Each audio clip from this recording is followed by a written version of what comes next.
Okay, hey, good morning there, everybody. It is Monday morning. We are gearing up for Module 3 of English 215.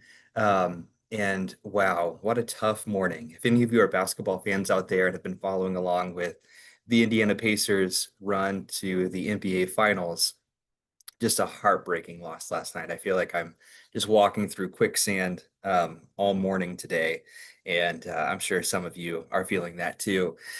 But we move on, we move forward, and we push through with learning writing and research skills that are going to help us not just in our college lives, but in our lives moving out of college and as um, functioning, working adults in modern day society. So that's what this class is all about, and that's what we're trying to do here. So you have worked through 2 weeks of material so far. I've graded some of that material so you have some early grades in your grade book. You can see what you're doing.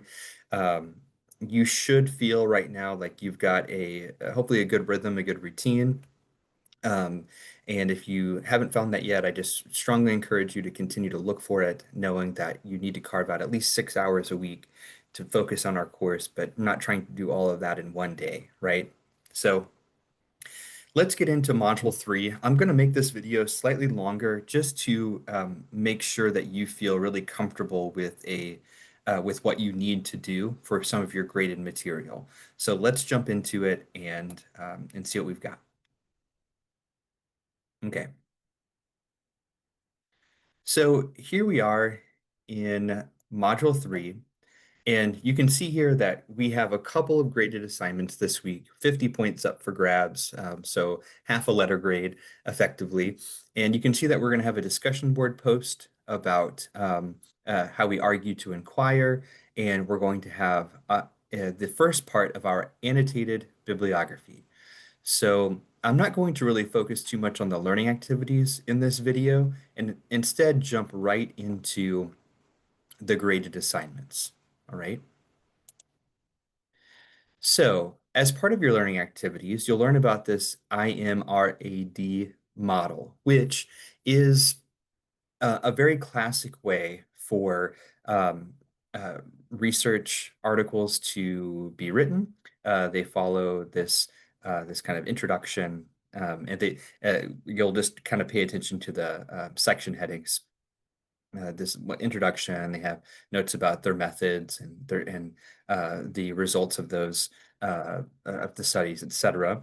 And you're going to notice that that's going to be very typical for how a lot of academic peer-reviewed journal literature functions. So that is what this discussion is about, is getting us used to this style of writing because when it comes to a lot of research, we have to remember that the articles that exist are being written by experts, often in those fields, for other experts in those fields. They're not written for me as, an English professor. They're not written for you as a student in a college English class.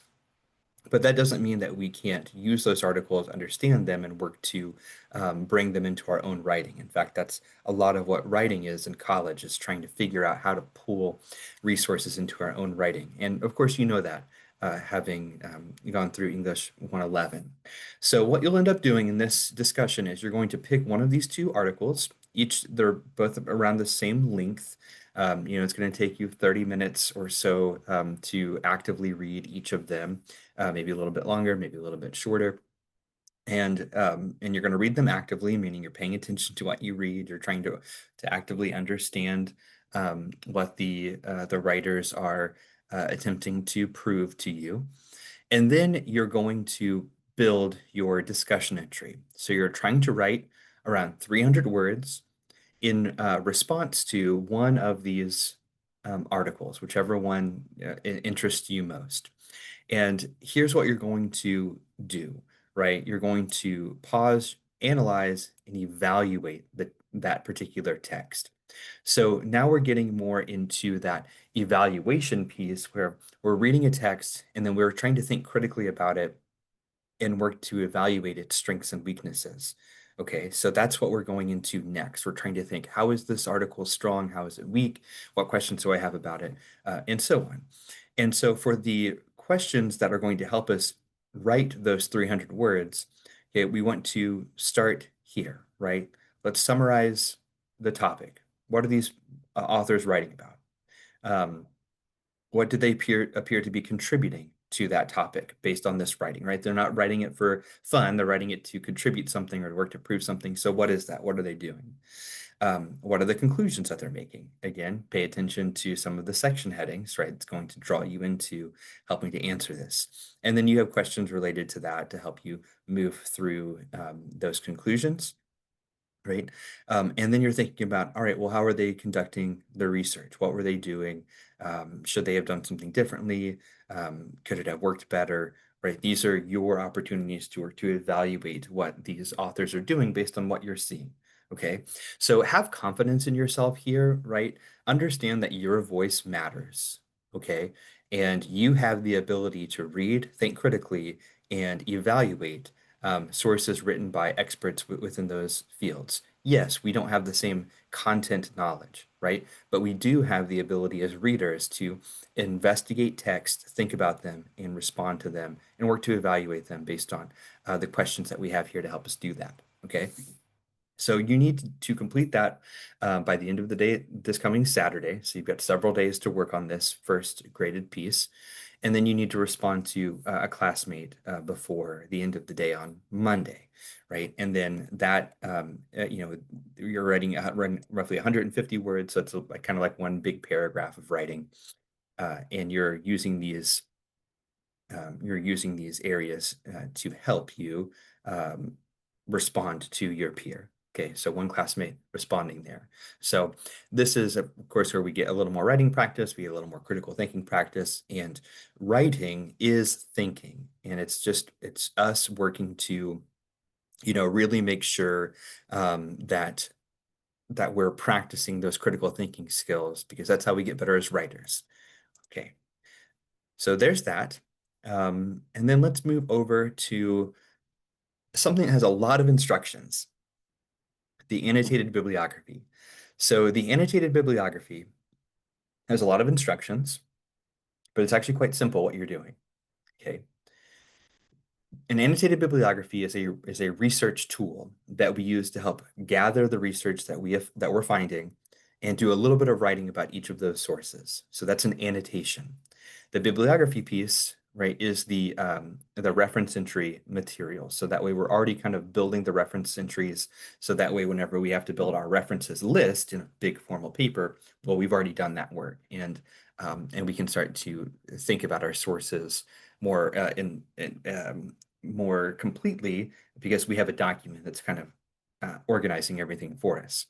So you have part one of the annotated bibliography due at the end of this coming week, right? So we do, let's make sure, now I'm nervous about due date, June 30th, right? That should be, yeah, next Monday. Okay, good. I want to make sure that I hadn't changed that for some weird reason. But anyway, so you've got a week, right? So I'm recording this Monday morning. You have a week for this to build the two annotations to complete part one of this activity. So you can see here part one, we go down to part one, right? You're being asked to build two annotations for two sources, right? An annotation for each source. And you can see that eventually, right, you're going to have 8 total sources. So eventually you're going to have 8 total sources within your complete annotated bibliography, which will be due in module 5. So we're just doing 2 this week. And then you're going to have effectively 2 other weeks before you need to complete the final 6. As you consider the sources that you are selecting for the annotations for this week that you're going to write, they can come from your synthesis grid if you can find 2 that have 2 different perspectives. It says here 2 opposing perspectives, but they don't need to be completely opposing, just so that way they're different. So that way they're making some different conclusions, or at least they're not, coming up to the exact same results, right? Because the purpose of this first part here is later on, whenever we try to write about our topic, and we're going to try to make an argument around our topic that we're researching in this term, it's really helpful to have opposing viewpoints and to be able to bring them in and then react against them and respond to them with other resources that we've found. So this is a little bit of an early check to help us get an opposing view within the research that we've found so far. So if you have one, great. If not, that might mean that this could be a part of some of the research time that you have this week to do that. And you might be thinking, okay, I've got a good idea of what I need to do now. I need to have two sources. I need to build an annotation for each one, but what should that look like? Well, I do have a quick little sample here for you to show you what that might look like. So here we have the um, the bibliography information, the reference entry in using APA style, because of course we're using APA style, where they have here a section in a book, right, as the source that they have here, and then they provide this paragraph, this annotation of that source, right? Here, that's exactly 150 words. See you. You can see here, if that pops up for you. I don't know if it does, but I've been in the NBA trade machine this morning trying to figure out how to make the Pacers better. It's hard. Don't know how we're going to do it. So sad. Anyway, back to important things. So that is kind of what each annotation should look like, where you're going to start with the bibliography information and then you produce the annotation below it. So you might be thinking, okay, well, what should I write there? How should I build that? And what do I need to do? Well, here, this is what's going to help you right here, right? So you want to just follow this path where you're going to give us kind of core information about the source, author, who are they, where's it coming from, and then you're giving us a comprehensive summary for each source, and it's going to include these things, right? So what's their main argument? How do they support it? Are they credible? What are the potential biases or issues that come up within that source? And then how useful is that for you in your research and to help you answer some of your research question? Okay, so those are the three main things that we're doing in order to build something like this, right? And you can see here that we have some information about the source, about what the source is doing, how they're supporting it, and how it's useful for this particular writer. Okay, so that is what we have going on for the second graded assignment this week. Of course, what has the instructor indicated? Well, it is indicated APA style, so we're using APA style, and then you're going to submit it here. And then this is just a repeat of the task that you have, so that way you understand what it is that we're looking for. So that's what's on the docket this week. It is effectively us engaging with our sources more fully. But remember that when it comes to diving in and doing the work and building some of these research tools around the work that we're doing, we have to spend time with the learning activities first, right? So thinking about rhetoric, rhetorical analysis, that is kind of thinking about, we're analyzing how a source is being put together and the decisions that the author is making. Logos, pathos, ethos, these kind of core rhetorical ideas that should be ringing some bells, likely for some of you, remembering what those are and how authors are leaning into them or using them. Understanding this, okay, and spending some time in the learning activities will help you write later whenever you're completing the discussion board post this week and whenever you're thinking about some of the annotated bibliography. So we have examples here, and templates for APA style and so on to help you write as an annotation example that's different than the one that I've provided to you already.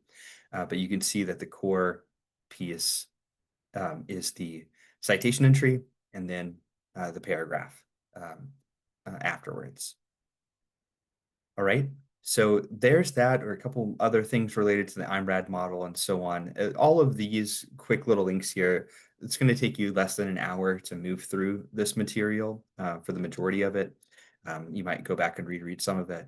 And of course, we have a couple videos to kind of help synthesize some of that information.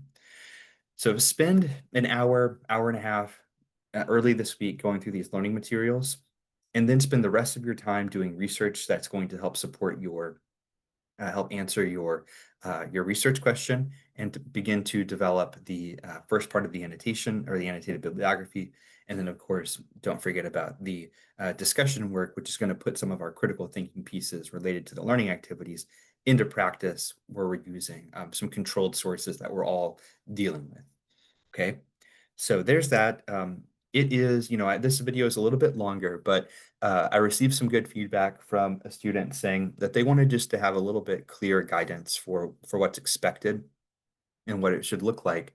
So I hope that spending a little bit more time and slowing down a bit has been helpful for you.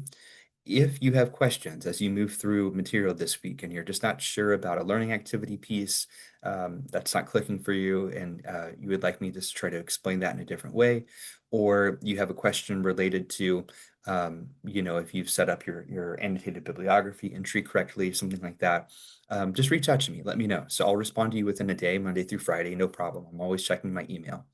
Other than that, I hope that you are able to finish up the work that you have in Module 2. Some of that work's due today, right before you fall asleep tonight, and that you have a great rest of the week. It's going to be a hot week. So for those of you working outdoor jobs, I hope you stay cool.